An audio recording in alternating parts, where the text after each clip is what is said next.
So lumbar. Okay, most of you are visual learners, so I just want to remind you of the positioning of the bones. And what I would say to you is these are just approximations, but it gives you some idea, yes? Mm-hmm. Because I can feel his PSIS right here. And then his crestivism.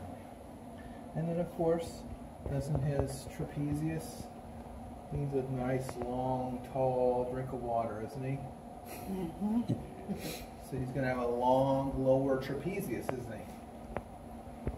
And his tissue moves pretty well, doesn't he? Mm-hmm. Right? So if Dean were to decide what kind of sausage he was, spicy Italian, or chorizo, or venison. Yeah. Okay? So part of what I'm thinking about is upper body, lower body. Does that make sense?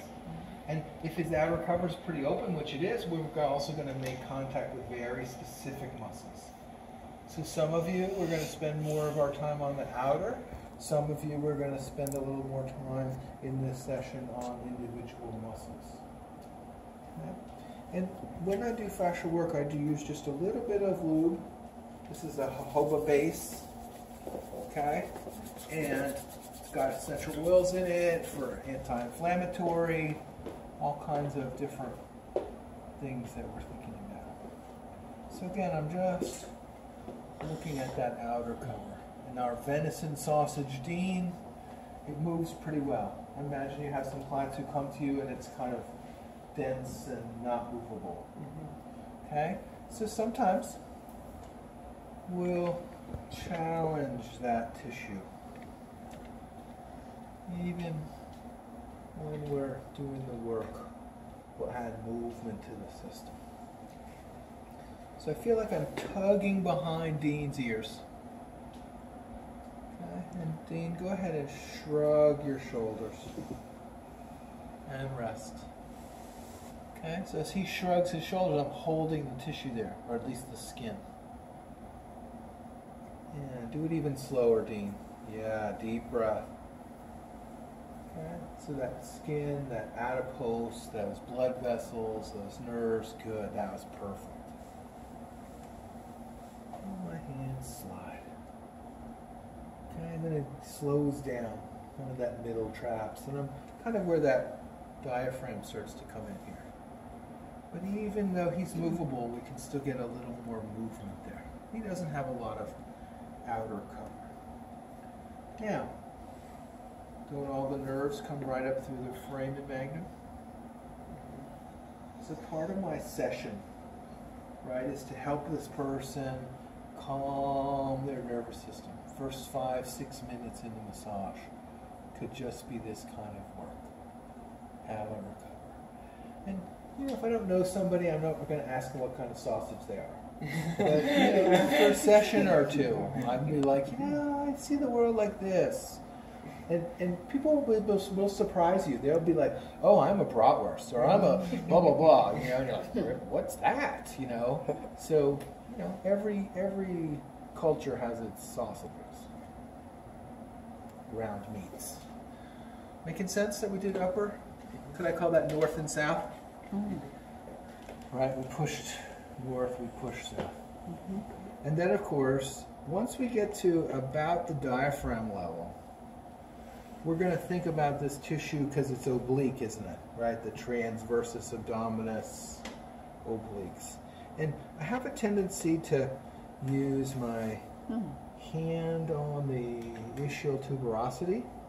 So again, this is a personal place for people. So you know, even in the first-time client, I'm going to use it over the sheets, right? But I'm going to be like, oh yeah, this is where your hamstrings are. This is part of why your low back is giving you trouble. Is it sensitive?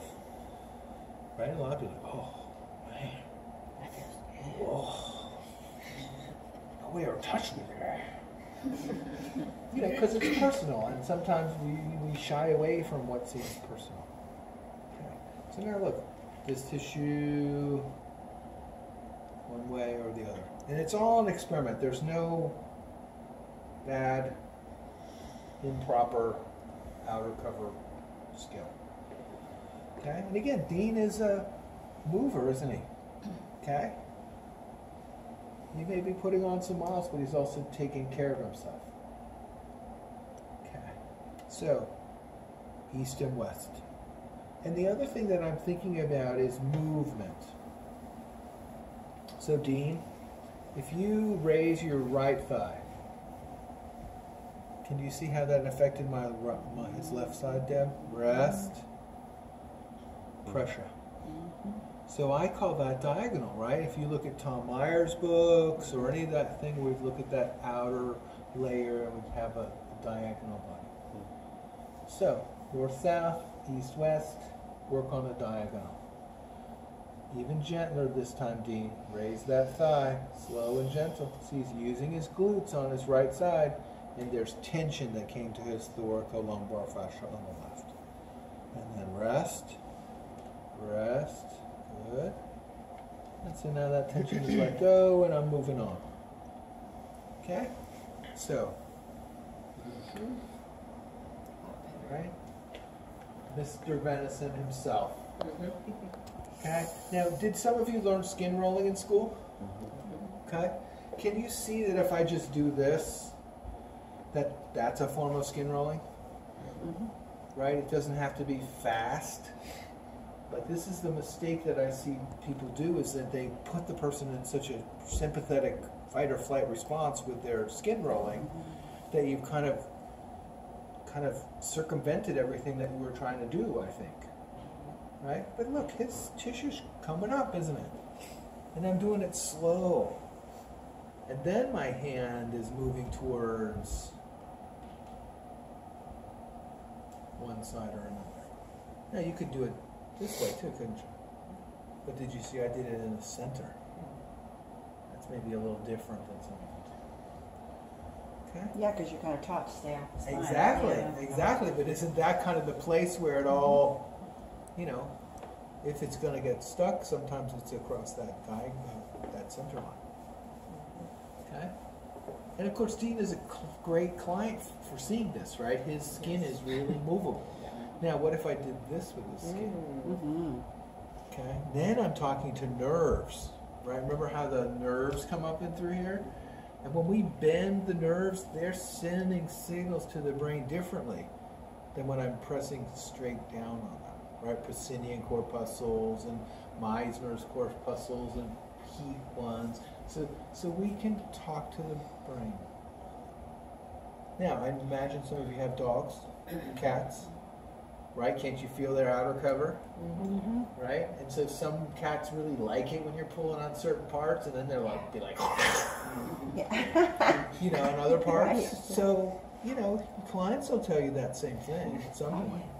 Right? I like that, or I don't like that. North, south, east, west, diagonal.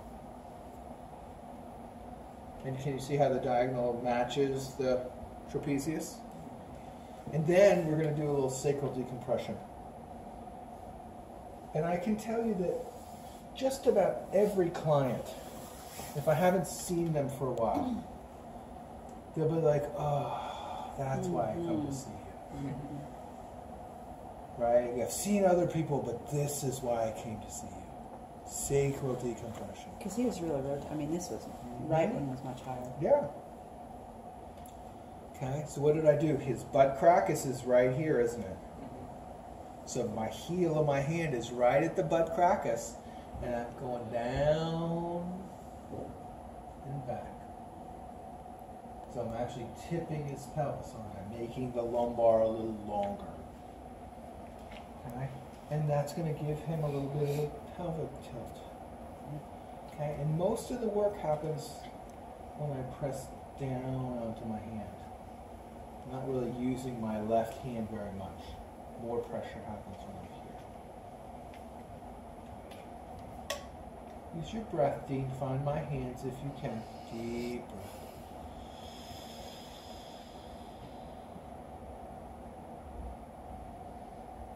Good. See, his breath really came down low. A lot of people don't know how to do that, do they?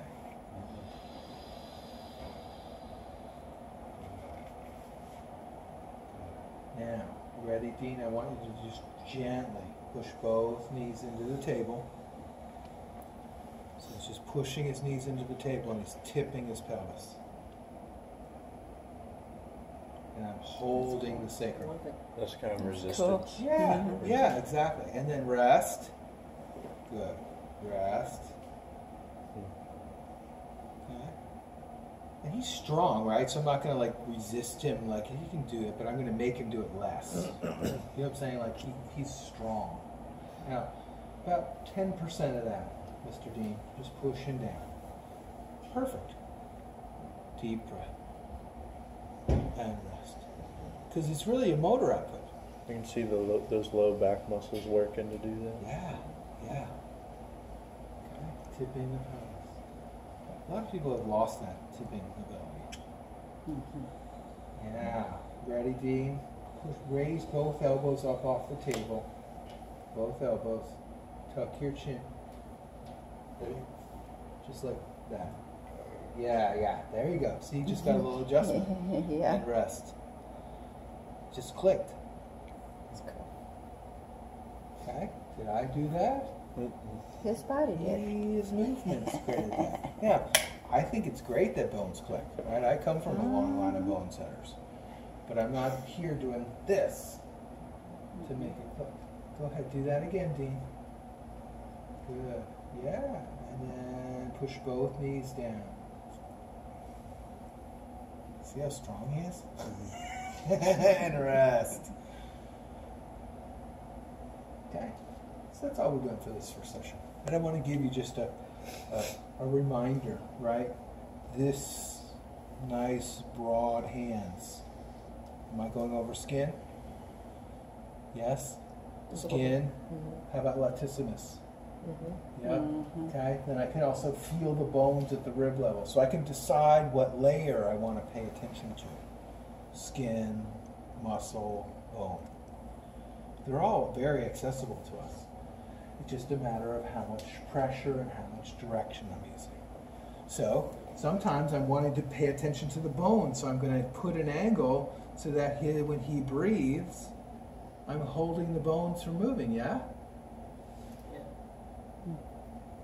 See how the left side pops out more because the right side's... Okay? Now I'm not pressing on the bones, but I'm pulling on the skin. Now take a deep breath. So I'm just thinking about where I am.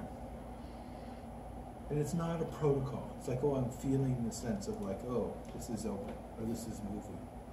But look, this venison sausage is very movable right now. Isn't it? Okay? So now, I'm going to keep working with Dean so that you all can see me, right? And I'll talk you through what I want you to remind you of. And then, as we get done with Dean, I'll come around and put my hands on some of you so that we can get a sense of pressure and pace, all of that. And Dean will rest for a little bit.